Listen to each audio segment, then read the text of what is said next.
A couple of months ago, I shared with you exclusive documents I obtained under access to information from the RCMP on the federal police agency's decision to roll out an official hijab. Now, one of the major concerns about that particular rollout was that there wasn't really a safety test that had been done on the one they used. They had only used the prototypes in their testing and then just came up with a new one when all of the prototypes failed. Well, we decided, based on response from you, to look into other police departments that have moved forward with this. Now, the first was the city of Edmonton, and then Calgary has attempted to follow suit not long after.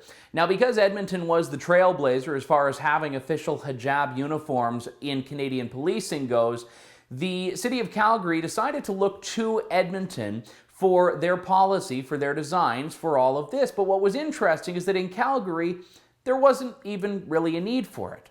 They had no officers who were wearing it. They had no officers who were even requesting it. One of the officers in question, as we see in these exclusive emails, had no idea whether there were even any female Muslim police officers in the entire force. The reason was, well, just to be politically correct, it looked like. So they reached out for guidance and consultation to Edmonton Police, and there was this one email that came up about what the city of Edmonton's motivation may have been. Again, nothing to do with need. It seems like just this vague sense of progress. Edmonton Police Service Corps Sergeant Major Gary Cook wrote an email to his counterpart in Calgary saying that, quote, "The service is in the process of revamping, aligning, getting rid of all of the ambiguous shit in our policy and get it up to 2015 if you know what I mean." And then he offered to bring along one of the sample hijab designs. And when we talk about this idea of trying to put forward a sense of progress, we actually see this in media lines that were being shared among officers in the Calgary Police Service in response to a media query from Metro News.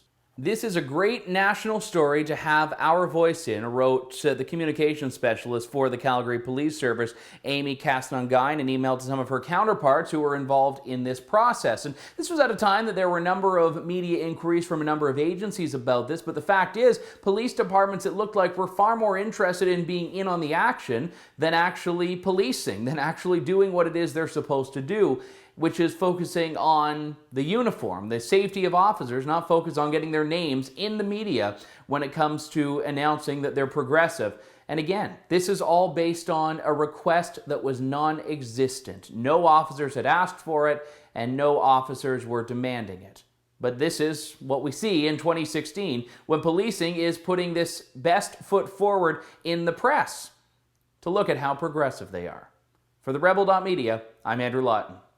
Hey, if you like what you saw here, make sure to go to the Rebel.media for lots more fearless content and commentary. And if you really liked it, check out premium content only available to members and definitely worth it at the Rebel.media.